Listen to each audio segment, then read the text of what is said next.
right. So, Goodbye Volcano High came out a couple weeks ago at this point. It's a narrative based adventure that features anthropomorphic dinosaur characters of all different variety. It has subtle rhythm game function to it, but the most part, it's going to be a narrative adventure, kind of like a choose your own adventure at times. When I talked about this game originally, I will admit that I was a bit negative. I got a little bit heated at one moment, and I do feel bad because I genuinely enjoy the game. I don't know why I got so heated about the topic last week or about the game last week.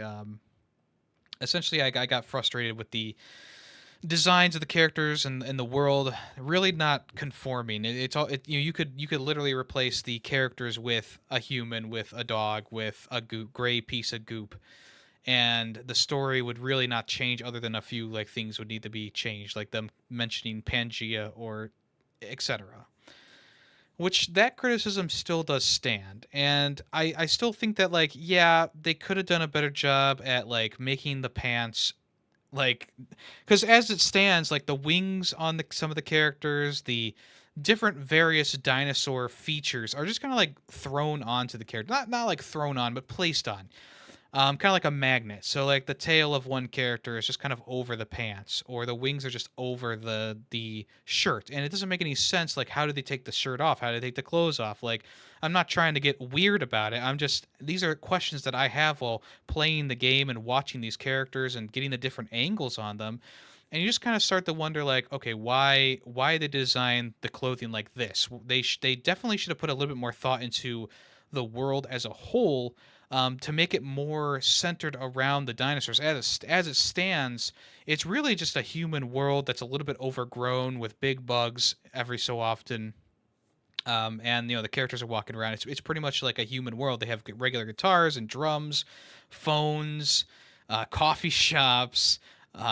School is practically the same. It's all those.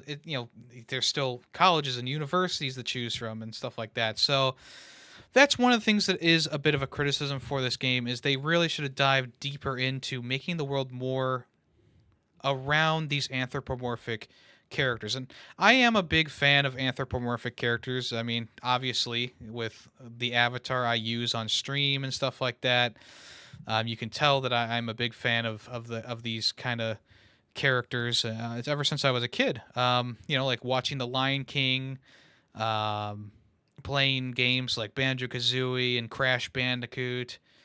These characters are kind of like ingrained in my childhood and throughout my entire life. I've just enjoyed the look of anthropomorphic characters, especially in video games, stuff like that. Definitely one of my favorite. It's just one of those I like. I don't know why. I just do. Yeah, I mean, I just would like to see a little bit more thought put in around the different characters, because as it stands, I like the way that most of these characters, if not all the characters, look. Every so often you get like a random weird looking character who is on the screen for a couple seconds. Probably just needs to be touched up a little bit. Maybe they're a little bit fuzzy or something like that. And look like the like it doesn't render in properly. It's weird. Sometimes that does happen, but for the most part, I like all the like even some of the background characters. They did just a great job of making them all look unique. You see a character later on, and it's the same character that you already interacted with or something like that earlier on, and that's one of the that's a nice thing. A lot of games won't go that extra yard to put in the extra work in having so many different characters and models and stuff like that. Another thing I would have liked to have seen is, yeah, different outfits for more of the characters. The main character, Fang, she gets plenty of different outfits throughout the game, but she mostly wears like this standard, kind of like, I don't know, gothic kind of look, kind of thing. And everyone else in the game, they do wear the same clothing for like the entirety of the game, which takes place over like a month or something like that. So I would have liked to see the characters change clothes at some point, have different outfits on so that they're not just wearing the same outfit throughout the entire game. I understand that takes a little bit more work, but I think it would have been worth it in the long run, especially for a game like this that is a narrative-based adventure.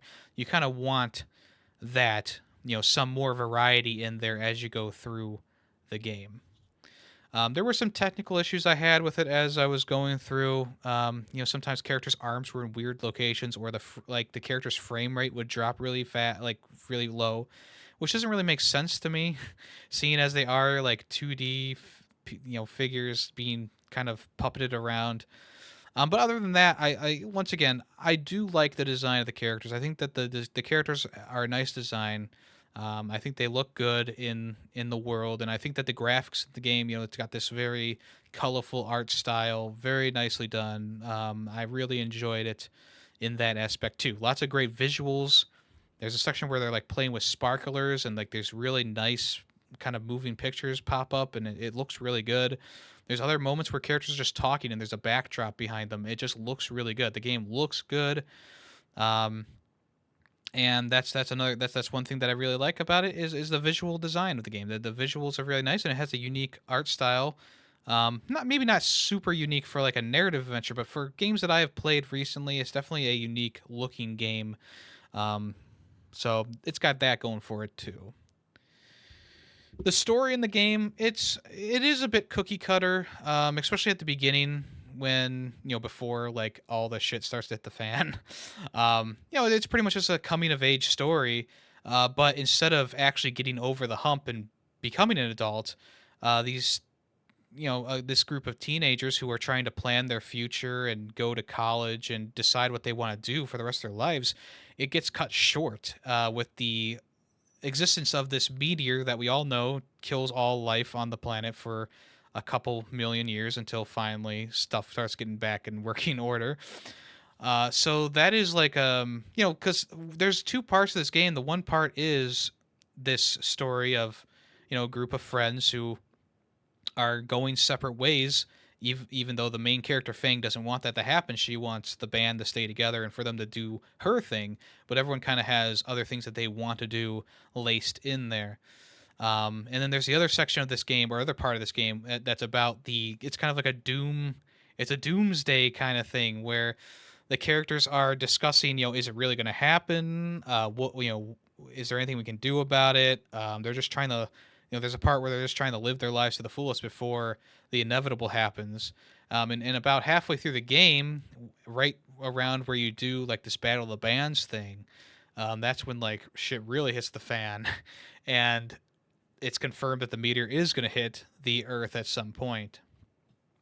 So a lot of people, I think that there's a lot that people can relate to in this game. Me myself is like, this game hits home a little bit harder than I was expecting it to, especially being a grown adult. It definitely hit home a little bit harder than I thought. Like I've had this weight in my chest ever since the game ended, that I can't really let go of. I don't know why. Every time I hear a song from the game or think about it, I get this like pit in my chest. I don't know if it's a little bit of anxiety. I'm not sure. It has affected me in some way, which is kind of crazy, seeing as I play tons of games throughout the year. I mean, I'm almost up to 100 completed this year, and I've played plenty more. And there really hasn't been a game that's affected me like this. I don't understand what's happening. Like I'm 30 years old. I think I should know what's going on, but I have no clue why this game has given me this kind of visceral reaction in my gut. Just how like this heavy weight. The game, I mean, obviously the game has a pretty depressing premise to it, and you definitely feel that towards the end as stuff starts to kind of accumulate. And I think that one part that really makes it resonate with most people will be just how each character kind of has their own thing going on. There's a plethora of characters in this game, um, from all walks of life, and I feel like there's a character in this game that everyone can kind of relate to. Whether it's gender specific or not, that doesn't really matter. So when I think back to like when I was this age and I was just about to leave high school, I didn't really know what I wanted to do either. I would, I like everything that I said or came out of my mouth, I was like, well, do I want to do that, or should I do that? And of course, your parents kind of butt heads with you about things. Like I wanted to be a writer for the longest time. I wanted to write books. I wanted to write. and that just wasn't feasible in the eyes of my parents, and they talked me down from it. And there was another part of me that really wanted to be a musician. I played several instruments and I had a band, and I really wanted to do something with that, but my friends went separate ways, and the other bands that I did never really picked up anywhere. I think that I also live in the wrong area for that kind of thing too. There's not many venues to play at. There's not much going on, and people who do own venues at like coffee shops and stuff like that, they all want like the folky, poppy, you know, rocky kind of thing. And we were much, the most of the bands that I have been in have been like heavier experimental kind of things. So it's one of those things that like, yeah, I kind of like, I definitely did not have the niche, or I definitely didn't have like room to grow in that area either. So I do kind of relate to this Fang character a lot because, one, her parents don't really believe in the music aspect, the music thing. They want her to be a doctor or a lawyer or whatever, And of course, my parents never wanted me to be any of those things, but, fair's fair. Um, and yeah, I just, I also went through like losing a lot of friends after high school. Like most, like I would say more than half my friends left to go to college, and I never heard from 'em again. So I really I can relate to that kind of thing, and maybe that's the pit of anxiety that I'm feeling is like, yeah, I've been transported back to that those high school days where I really didn't know what I wanted to do, and I was losing friends left and right. So maybe that's part of the reason, but I think the main reason is why I'm feeling this way is because the soundtrack in this game is absolutely 100% unequivocally phenomenal. It was done by two or three people. The main person is this Dabu person who has done a couple of games here and there. But this is like the first like big game that they are doing. Then there's also the main vocalist for the songs is Bridget Hager, who, or is it Nager? It's one of those two. And even though I don't like her normal music, she goes under a different name. This soundtrack just clicks with me. The band sounds great. The backing tracks are amazing. I would say 90% of the songs on this album on the soundtrack album are just so good, and they hit like they're just I don't know, they hit me somewhere in the feels. So many of them, especially after the context of the game, they're definitely hitting me harder now than they did when I first started playing the game. Reunion is one of the like is like the song from the game, a powerful song. Don't Call is just a bop in general. Like no matter what you think about this game, Don't Call is like a certified hit. There's another song called 12 O'Clock, which is just very soulful. It's a very beautiful song. The game ends with Perfect Heroes, and it's like it's actually like it's a perfect final song for the game too. And there's just a whole bunch of songs laced throughout there. Some of them are on there twice, so you kind of gotta maybe skip over the doubles. But for the most part, I find like the soundtrack, the songs that they made for this fake band, Worm Drama is the name of the band that's in the game. They just sound so good, and they just really hit me in the feels. I don't like once again, I don't understand why it's hitting me so hard, but it really is. Like some of these songs have like such beautiful lyrics and stuff like that. It's just one of those things that it's just really hitting me hard for almost in my eyes like no reason. Like it's for it should just be another game that I'm playing. But there's something about this game that's truly special to me for some reason. I still haven't really unlocked why. I've just kind of been kind of feeling weird after the ending of the game. Like the end, like I don't want to give away too much, and obviously you might already know what happens at the end of the game, but the visuals and the story that happens leading up to that finale is just it just really it really hits. It really does. And there is some forced uh um there's some forced conflict in there that obviously the point of it is to move the narrative along, and sometimes I'm okay with that. In this instance, because of the way I was playing the character, like you can play the character in a couple different ways, being more understanding or being a complete bitch or just kind of being neutral. The way that I was playing the character was kind of more like understanding to other characters, and some of the conflicts that happened felt more forced to me than they might have felt to someone who was playing as a complete bitch. You know, that's really up to your play style. But I will, yeah, I will say that, yeah, there was a couple, there was like maybe two moments in there that I was like, oh, that's really forced. I don't know why they're doing this. But in the end, it all didn't really matter to me personally. And yeah, I mean that's really all I gotta say about it for now. I finished it up the other day, and it's definitely had a lasting impact on me for whatever reason. Honestly, once again, I don't know why. It's had an impact with me, and there is something to be said about a game that makes you feel something, whether you understand it or not. That's it. And for me personally, if a game makes me feel something other than just like, oh, I'm having fun, then it's done a good job somewhere along the way. Obviously, this game's not going to be for everyone. A strong narrative, a narrative adventure mixed with some rhythm mechanics is probably not going to be for everyone. Obviously, those rhythm mechanics are kind of laced throughout about 6 or 7 chapters. So you're not going to get a rhythm section in each one. Sometimes you get multiple in a single chapter, but the game is not entirely based around those rhythm sections.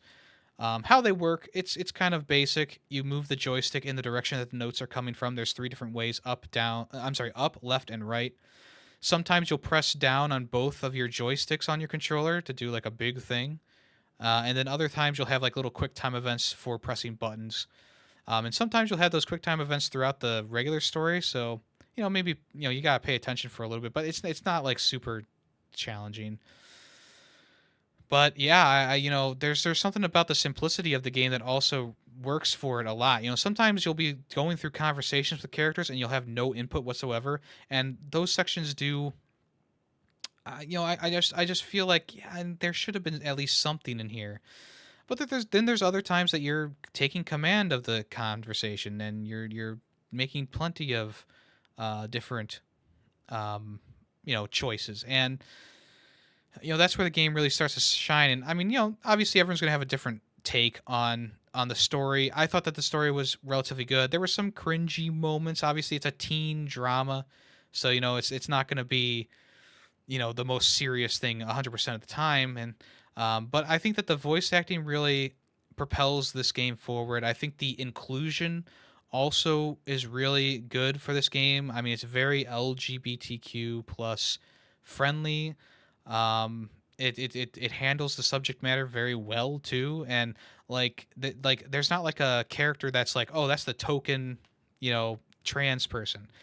No, the every character is pretty well fleshed out, all things considered, and I mean, each character you meet that is part of the main friend group has a role to play, and I think that's good because there's a lot of media out there that's like, oh, here's the gay person, and they're just kind of like a background character, or it's a one-off line or something like that.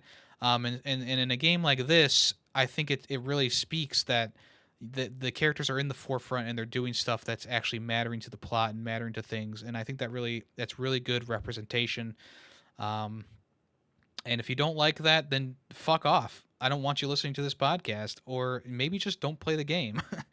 Like I said before, though, the game is not going to be for everyone. If you don't like narrative based adventures, obviously I would not recommend this to you. But if you like a narrative adventure, that you don't, yeah, obviously you don't have a ton of input, but there are things that you can mess up in the game. If you play a song badly or poorly, it's something, it'll change up the game. If you mess up too much in a song, in one of the sections, Fang just stops playing and she's like, yeah, it's something like that. I haven't really fleshed out. So it's one of those games that there is a little bit of choice in there. It's not as much as I was hoping, but it's enough to kind of keep me going throughout the experience. There's some sections where they play a game called L and L, which is it's pretty much just D&D. um, and those sections did drag on a little bit, I will say, but they were fun. I think they had a different vibe to them. It really showcased like the writing prowess of the team who wrote for the game. So yeah, in general, I enjoyed it a lot more than I was expecting, especially after last time when I talked about the game. I was just overly negative. I don't know why, but after playing through the game fully, and I've been listening to the soundtrack almost nonstop for the past few days. Like, it is really like ingrained in my brain right now, and yeah, I just, like I said, it's good. I enjoyed it a lot. It's better than just fine. It's actually really good. I really enjoyed it. In the end, I landed on a 4 out of 5. There's some technical things that they got to work on. Obviously, they've released some patches here and there, but haven't really noticed a difference from when I was playing it. And there's some forced things in there here or there, and a little nagging thing in the back of my mind is like a part of the character design where they didn't really base the world around the anthropomorphic dinosaurs. They kind of just plopped them in there, which I feel like if they put a little bit more work into that, maybe I would have raised it up another half a point. But as it stands, 4 out of 5 is not bad at all. Definitely recommend it to people who find interest in these kind of games. And if you want to check it out, I would recommend you do so if you want to. It's a bit pricey right now, so maybe you want to wait for a sale if you're not 100% into it. But for me personally, it was a great experience, and I'm glad that I had it. And that's the final review for Goodbye Volcano High. Maybe I'll talk about it later in the year. We'll see.